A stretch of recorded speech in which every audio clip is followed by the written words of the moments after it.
There are so many videos on the internet saying do not reach out to your ex under any circumstances, don't talk to them, go into strict no contact for at least 30 days, and if you break it, then you have to start again, and all of these things, and you've probably watched lots of them. So this one is going to be different because it's going to speak to the audience, the people who actually, I think, might benefit from sending a message. So listen, because this may or may not apply to you, but there are certain people who I sometimes say, just do it, just send the message.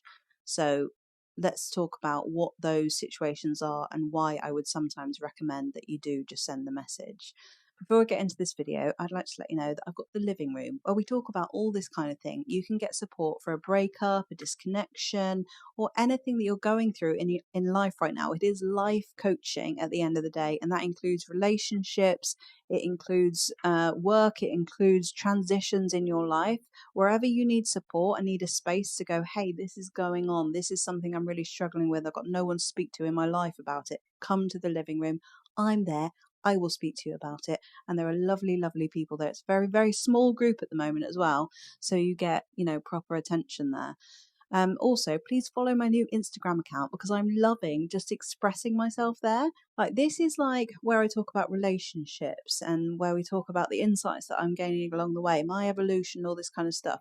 But on my Instagram, I'm just being creative. I'm just doing stuff. I'm just talking about whatever comes to my mind. It's so expressive and it's literally made me feel so much better and I'm loving it.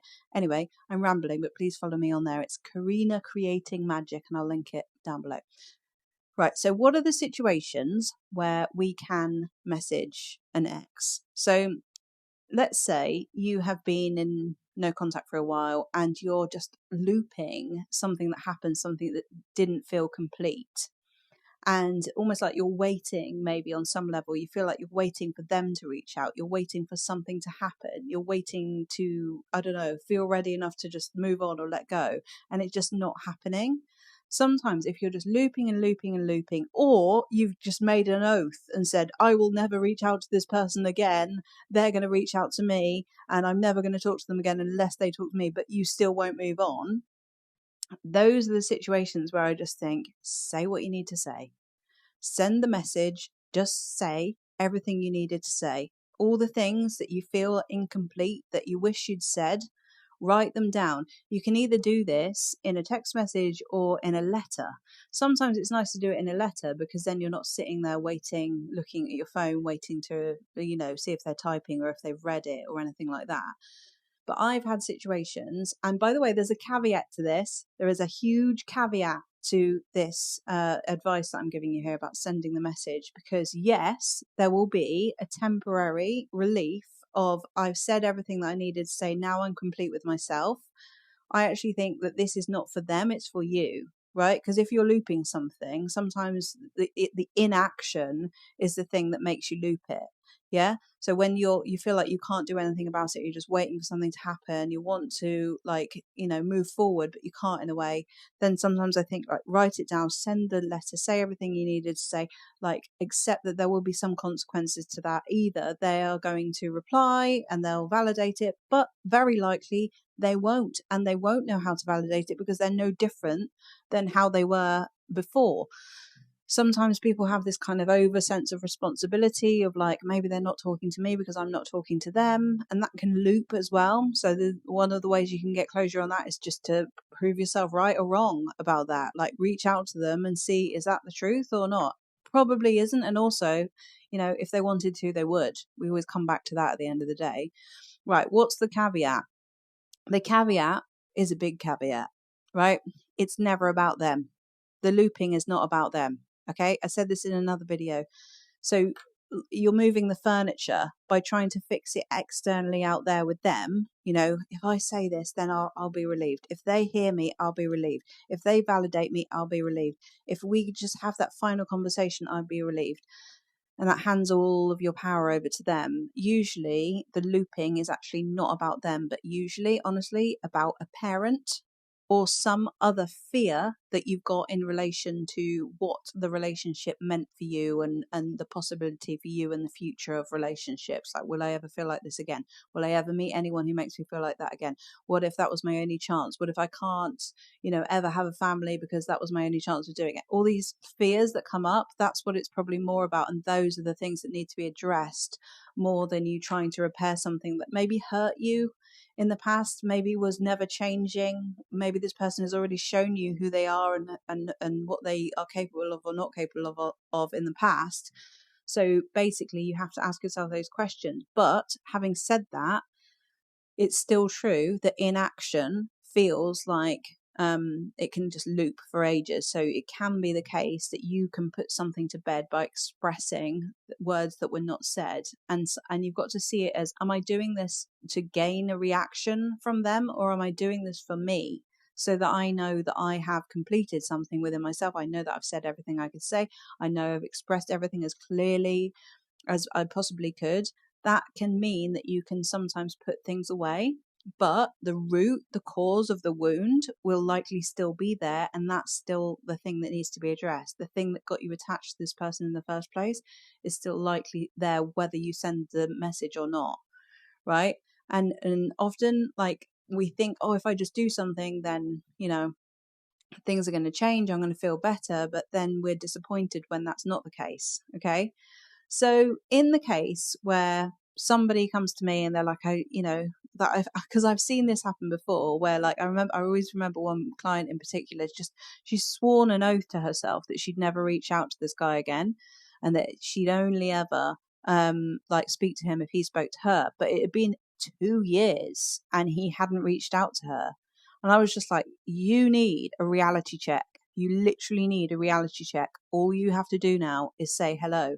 And obviously then she just built up this huge story about, is he thinking about me? Would he message me? Like, what's going to happen? What does it mean? Like, how is he? Where is he in his life? Does he still care? And, like, saying hello just felt terrifying because she had put so much importance on him, and he was not interested in being with her when she sent that message. So she spent 2 years waiting for him to come back when he wasn't going to.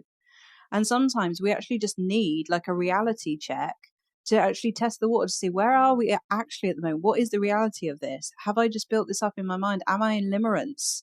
Because when we're in limerence and we're, going around in circles, filling in the gaps with our imagination, sometimes we do just need to send a message to see, where are we actually at, so that you don't waste your life waiting for someone who's not coming, not going to change, still can't commit to you, still isn't treating you right.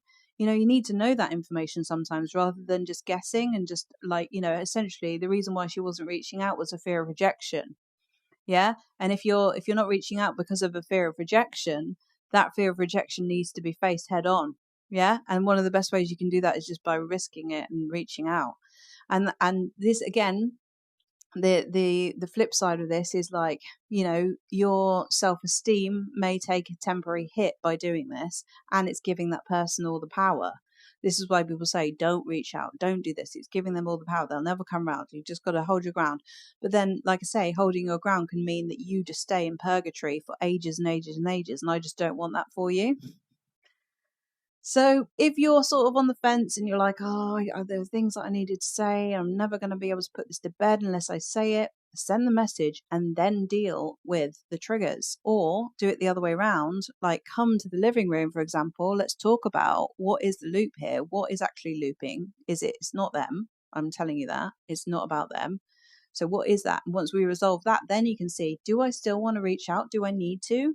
Like, is that essential for me to be able to move forward? Then you'll be able to gauge, like, what's really going on. So none of this applies to you if you are healing from a toxic relationship, and talking to that person again is going to reactivate an already established trauma bond. Okay. And you only know yourself how toxic or healthy this relationship has been. If you're literally just sitting with words that you need to express for you, and you have got strong boundaries and you know yourself what you're doing and you're doing it for you, that's the safety that you need in order to be able to do this. If you are trying to heal from something that has been perpetually hurtful, obviously then I don't recommend that you reach out to somebody because you're just going to get hurt again. Yeah. So it's like being able to really gauge, like, why am I doing this? Is this safe for me to do? That's the main question. Is this going to be an emotionally safe thing to do? Will I feel scared or will I feel relieved to do this? And there may be a bit of both. It's a bit nuanced, actually, that question. But if you can't heal the wound if you keep reopening the wound. You can't heal in the same environment that you were broken. So if you keep on reestablishing a connection with somebody and it keeps on going round and round and round and round and round in circles, then that's no good. And actually, the reason why no contact is so important, as I've said in other videos, is because it actually helps you to gain clarity and them to gain clarity and you to heal the wounds and be able to see it with more clear perspective. So that is really important point to note. Like, this advice is really not for everybody. But yourself, like, are you, because I have had so many clients where I have literally just been like, look, you're looping this, it's not going anywhere, like there's got to be something that we can do to sort of move this forward, facing the fear of rejection, saying the things that were not said. And very often, in fact 100% of the time, with all of these clients that I've spoken to, there is another thing going on. That is not just about the person, and that's the bigger thing that needs to be addressed. So just wanted to give this note at the end to just say that it is important that you know whether this is a dynamic that is harmful to you or not. And if you're not sure, reach out for help and ask. Your friends are actually very good gauges a lot of the time because they can see things from a different perspective, and sometimes we do need to trust people around us. And that is something that only you can decide.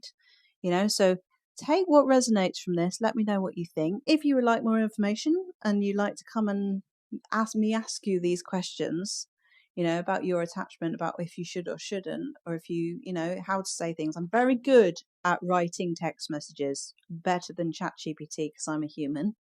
Come to the living room, I'll help you with that. Anyway, thanks for watching my YouTube channel. Please subscribe to this and my Instagram account. I'm going now. Bye.